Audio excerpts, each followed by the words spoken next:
저는 고향이 대구 사람입니다. 그래서 주변 사람들이요, 제 말을 듣고 이렇게 이야기합니다. 사투리를 많이 쓰는데 어디 분이세요? 라고 질문하기도 하고요. 또 어떤 사람들은요, 이렇게 말합니다. 전사님, 경상도 사람이시죠? 라고 하는 말을 많이 듣곤 합니다. 제가 이처럼 사투리가 심하다는 말을 좀 많이 듣습니다. 그런데요, 얼마 전 뉴스 통계를 보면서 하나 신기한 것을 보았습니다. 대학교 1학년인 학생들이 이제 서울로 올라와서 경기도권으로 올라와서 공부를 하게 될 때요, 이제 강원도 사람들은 1년이라는 시간이 지나면요, 이제 사투리를 쓰지 않는다고 합니다.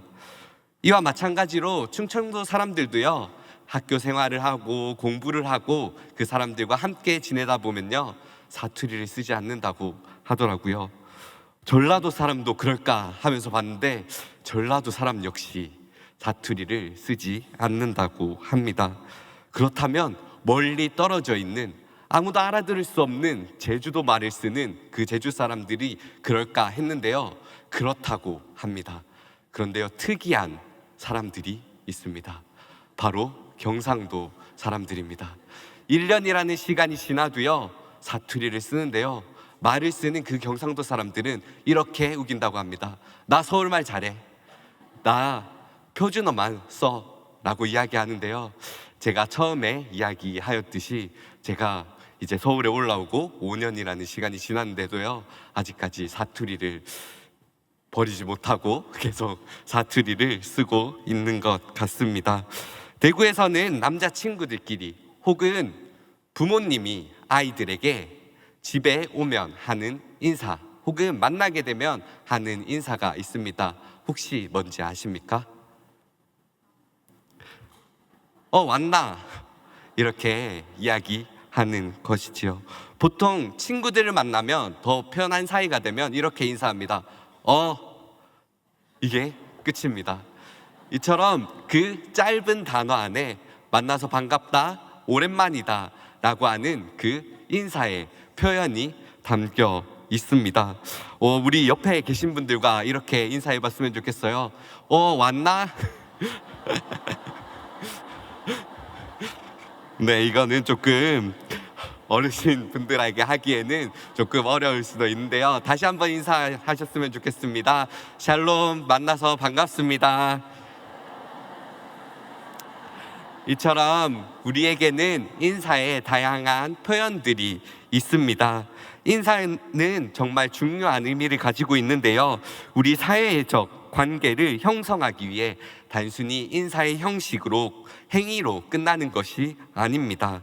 우리 마음속에 유대감을 형성하고 그 사람들과 함께 하겠노라 인사하는 것입니다. 뿐만 아니라 초기 기독교에서도 인사는 중요하였습니다. 샬롬이라 인사하면서 핍박받는 그리스도인들 잘 계신가요? 잘 지내고 있습니까? 라는 그 의미를 보냈던 것이지요.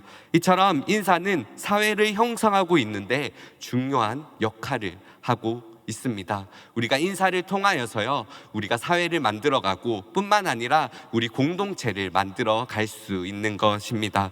그뿐만 아니라 사회를 만들어가는 여러 가지의 형태들, 모습들이 있습니다. 그렇다면 여기에서 말하는 사회는 무엇일까요? 국어사전에서 찾아보면 같은 무리끼리 모여 이루는 집단, 공동생활을 영위하는 모든 형태의 인간 집단이라 하는데요, 가족, 마을, 교회, 국가 등이 이 사회를 대표하는 집단들입니다. 오늘 본문에 나오는 이스라엘의 역사 역시 비슷한 모습으로 사회를 구성하며 사회를 확장시켰습니다. 하나님께서 이스라엘 민족을 택하시고 그 민족을 조상 아브라함에서부터 시작하게 하셨습니다. 성경은 말하고 있습니다. 아브라함의 뿌리를 통하여서 이삭과 야곱뿐만 아니라 그의 12 형제들을 낳음으로 이스라엘 민족의 시작이 될 수 있게 되었다고 하는 것처럼 말이죠. 가족으로 시작한 그 이스라엘 백성이 점점점 커가는 과정을 겪게 됩니다. 오늘 그러한 이스라엘 민족에게는 어려움, 가족이라는 그 공동체 속에는 많은 어려움과 고난과 역경을 겪으면서 사회를 점점 만들게 되었던 것입니다. 요셉이 애굽 왕 총리이던 시절은 이스라엘 민족, 즉 요셉의 가족들은 사회를 인정받을 수 있었습니다. 하나님을 인정받고요, 그들의 자치권과 그들의 모습들을 인정받으며 하나의 사회로 인정받았습니다. 그러나 애굽이라는 나라 안에서 하나의 사회를 만들어가 점점 커지는 그 민족이 요셉을 알지 못하는, 요셉이 죽고 알지 못하는 왕이 즉위할 때 그들의 사회는 인정받지 못하였습니다. 출애굽기 1장 8절의 말씀은 이렇게 나옵니다. 요셉을 알지 못하는 새 왕이 일어나 애굽을 다스리더니, 요셉을 알지 못하는 새 왕이 일어나 애굽을 다스리던 그때에 이스라엘의 많은 사람들이요, 이제 자기 자신들의 사회는 인정받지 못하게 되었던 것입니다. 이제 그들의 일상은요, 가족 공동체 안에서 하나님을 예배할 수 없을 뿐만 아니라요, 그들은 노예의 생활로 또한 민족이 커져가는 것을 억제당하는 그러한 상황에까지 삶을 살게 되었습니다. 그 사회로 인정받지 못하는 기간이 짧지 않았습니다. 출애굽기 12장 40절은 이렇게 말씀하고 있습니다. 이스라엘 자손이 애굽에 거주한 지 430년이라. 430년이라는 기간 동안 이스라엘 백성들은 자기 자신들의 사회, 하나님, 그리고 가족, 그리고 자기 자신들의 인격을 인정받지 못하고 노예 생활을 하며 삶을 살게 되었습니다. 수백 년의 기간 동안 사회가 무엇인지를 인지 못하고 그저 삶을 살았다는 것이지요. 그때 하나님께서 이 이스라엘 백성과 함께하여 주셨습니다. 하나님을 잊지 않았던 가족에게 하나님께서는 모세를 보내주시고요, 모세는 하나님을 잊지 않고 그 함께한 이스라엘 백성들에게 출애굽의 역사를 보여주게 되었습니다. 하나님께서 사회를 만들어가는 그 과정, 어려움과 역경과 고난이 있었지만 그 속에서 하나님의 은혜와 하나님의 영광을 볼 수 있게 되었습니다. 출애굽 직후 가나안으로 들어가며 그 자들의 모습은 점점 더 사회로 확장되어 가는 것 같았습니다. 그런데요, 우리가 여기에서 중요하게 생각해야 하는 것이 있습니다.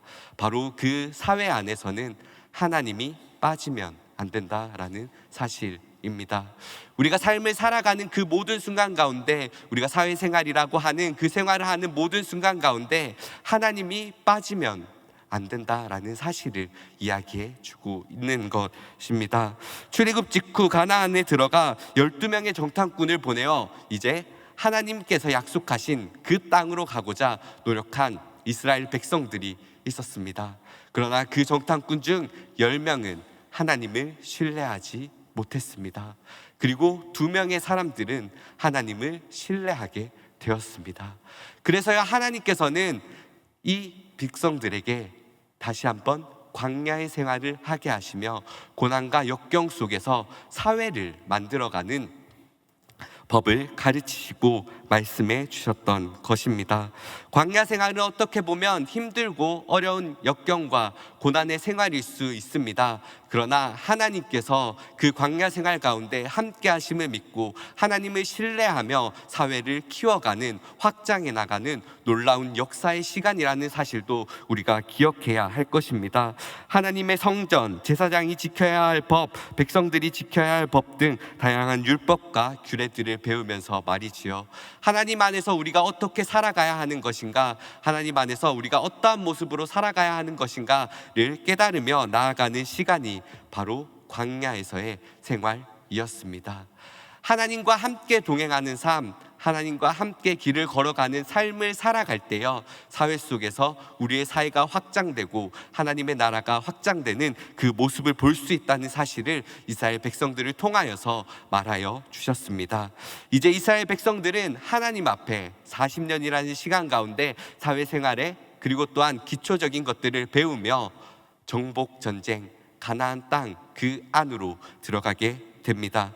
하나님께서 약속하신 그 땅에서 정복 전쟁을 승리로 이끌고 많은 것들을 가지게 되었습니다. 불가능할 것이라고 보였던 여리고성 전투도요, 하나님의 놀라우신 승리와 역사함으로 놀라우신 승리와 역사함으로 이기게 되었고요. 여러 많은 작고 큰 전투들을 승리하게 되었습니다. 그리고 오늘 본문의 말씀, 이제 땅을 분배하기 시작하였습니다. 승리 후 이제 이스라엘 백성들은 각 지파마다 땅을 분배하게 되는데요. 땅을 분배하는 모습은요, 더 많은 공로와 더 많은 것들을 빼앗아 정복해서 가지는 것이 아닌 제비를 뽑았던 것입니다. 제비를 뽑고 공평하게 이제 한 분기씩, 지파에 한 분기씩 나누어 가졌습니다. 오늘 성경 본문 14절의 말씀입니다. 다 함께 읽겠습니다.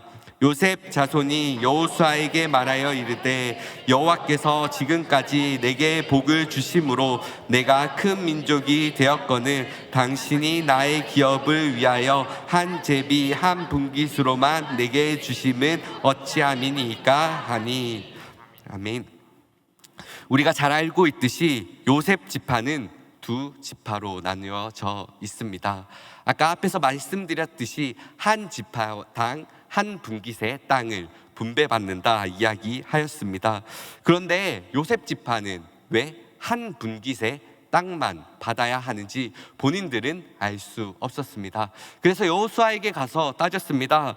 우리는 왜 나의 기업을 위하여 하나님께서 큰 민족을 만드셨고 하나님께서 우리에게 합당한 것을 주신다고 약속하셨는데 왜 한 분깃만 주느냐라고 따졌던 것입니다. 이 말씀만 보면요, 너무나도 정당한 요구인 것 같습니다. 그러나 더 자세히 성경을 살펴보면요, 다른 이유가 있었습니다. 가나안 땅 정복 전쟁을 하기 직전 모압 평지에서 므낫세 지파들, 여러 지파들 중 세 지파가 그 모압 평지에 남게 되었습니다. 그중 므낫세 반 지파는 모압 평지에 이미 집을 정착해 두고 삶을 살았습니다. 총 신명기 26장은 총 52,700명이나 되는 므낫세 지파가 있다고 합니다. 이 중에 절반이 되는 그 므낫세 반 지파가 모압 땅 평지, 한 평지의 삶을 이미 정착을 내렸기 때문입니다. 또한 므낫세 지파와 에브라임 지파 한 지파로 했지만요, 그들이 받은 땅은 작은 땅은 아니었습니다. 이 므낫세 반 지파와 에브라임 지파의 인구 숫자와 그리고 이사갈 지파의 인구 숫자를 이사갈 지파의 숫자를 비교해 보면 두 지파의 인구수는 크게 차이 나지 않습니다. 그러나 므낫세 지파와 에브라임 지파의 땅이 1.5배는 더 크게 받았습니다. 그렇게 따지고 보면 이 요셉 지파의 불평과 불만은 지도자 입장에서 들었을 때 화가 날 수도 있었습니다. 그러나 여호수아는 그렇게 받아들이지 않았습니다. 여호수아 17장 15절의 말씀입니다. 함께 읽도록 하겠습니다. 여호수아가 그들에게 이르되 내가 큰 민족을 내게 너무 좁을진데 브리스 족속과 르바임 족속의 땅 살림을 올라가서 스스로 개척하라 하니라. 여호수아는 화를 냈거나 면박하지 않았습니다. 그들에게 말했습니다. 그래, 너희는 큰 민족이 맞다. 너희는 거대하고 큰 민족이 맞다라는 것을 인정하여 주면서요, 그들에게 새로운 제안을 했던 것입니다.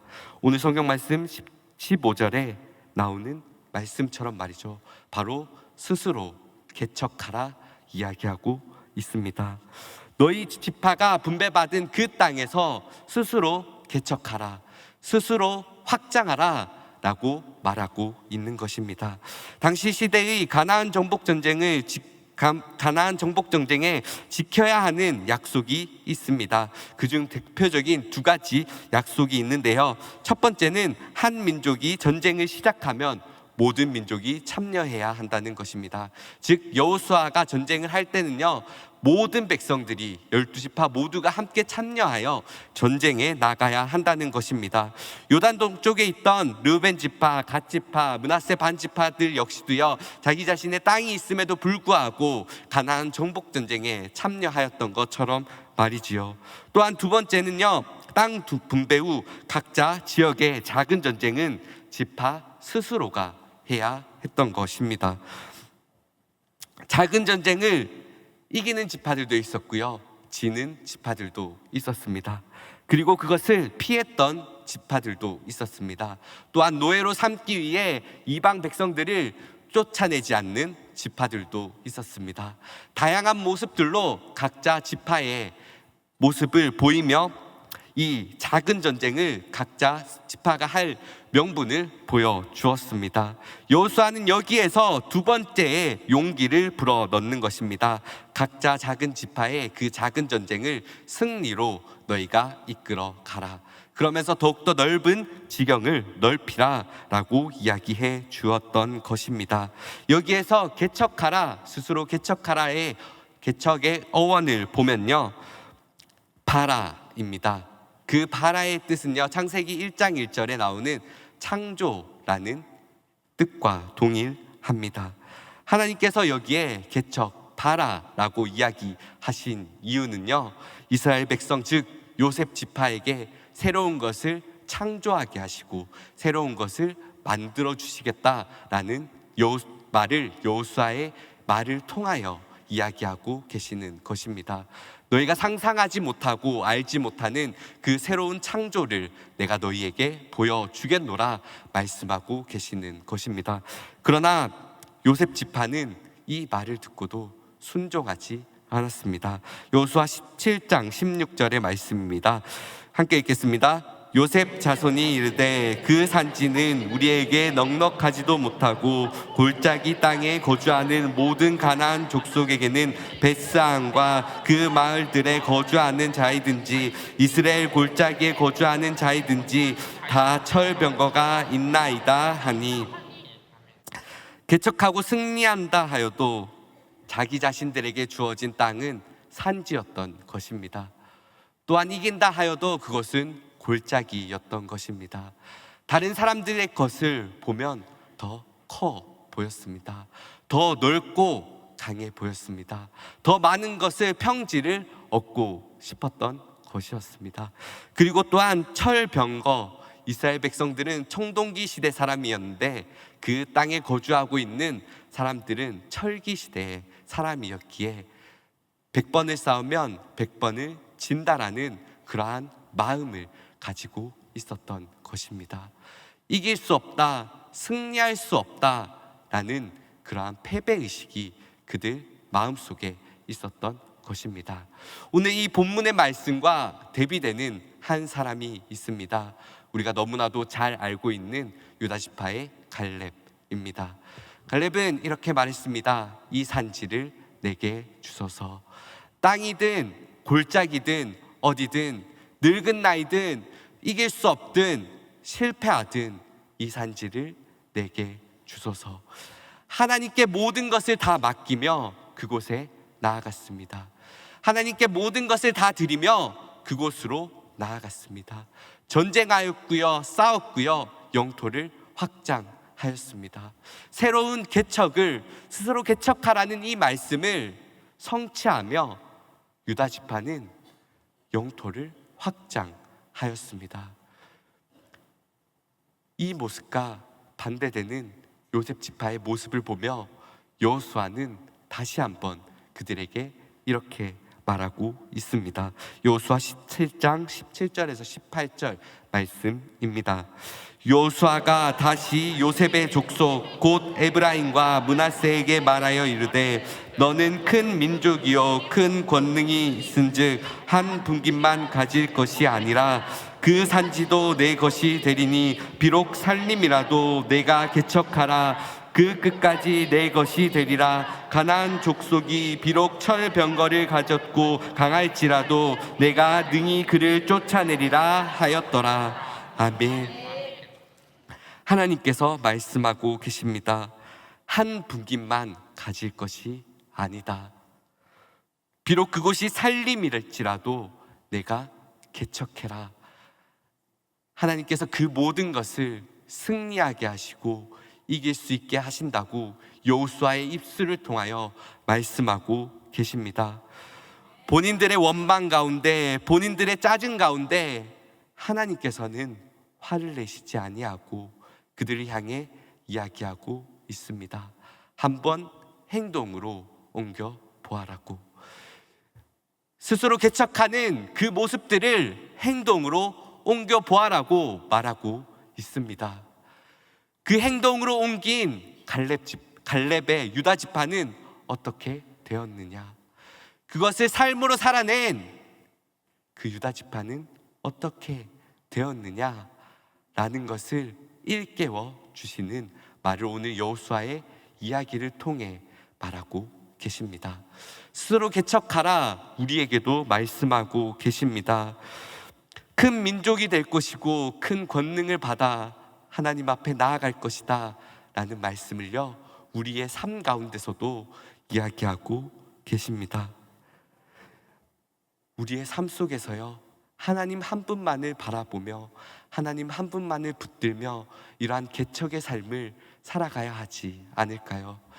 하나님께서 여호수아의 입을 통하여서 여호수아가 이렇게 확신을 가지고 말할 수 있던 이유가 있습니다. 출애굽의 그 역사, 또한 가나안 땅에서의 40년의 그 역사, 여리고의 그 역사, 많은 전쟁의 그 역사를 바라보며 하나님께서 놀라운 일을 행하신 그 역사하심을 믿었기 때문입니다. 우리들의 삶 가운데서도 역사하시는 하나님의 말씀에 귀 기울이며 음성 들으면서 살아가는 저와 성도님들 되시길 바라겠습니다. 이 모든 것을 하시는 분은 하나님이라는 사실을 똑똑히 기억하며 삶을 살아가는 저와 여러분들의 삶이 되시기를 바라겠습니다. 그러나 우리는 연약한 인간이기에 넘어지고 쓰러질 수밖에 없습니다. 요셉 지파처럼 불평과 불만을 할 수밖에 없습니다. 그러한 모습들을 다 하나님 앞에 가지고 나아오십시오. 저 역시 연약한 인간이기에 하나님 앞에 그 모든 것들을 드리며 매일매일의 삶 속에 씨름하며 나아갑니다. 우리들의 삶 가운데서도 그러한 모습으로 삶을 살아가야 하지 않을까요? 하나님께서 말씀하신 개척하라, 스스로 개척하라, 새로운 것을 만들고 새로운 것들을 창조하시고 새로운 것들을 우리와 함께 하겠노라 말씀하신 그 하나님의 음성에 귀 기울이며 우리가 삶을 살아가야 하지 않을까요? 우리의 마음속에 이 마음을 붙들며 삶을 살아가는 저와 성도님들의 한 주 되시기를 바라겠습니다. 말씀을 마무리하겠습니다. 우리는 연약한 존재이기에 넘어지고 쓰러집니다. 그러나 우리는 하나님과 함께하기에 다시금 일어날 수 있습니다. 또한 우리에게 계속해서 용기를 주시며 말씀하고 계십니다. 개척하라, 개척하라, 내가 너와 함께하겠노라고. 스스로 개척하라, 개척하라, 너의 삶과 동행하겠노라고 말씀하시는 그 하나님의 음성에 귀 기울이는 저와 성도님들의 삶 되시길 바라겠습니다.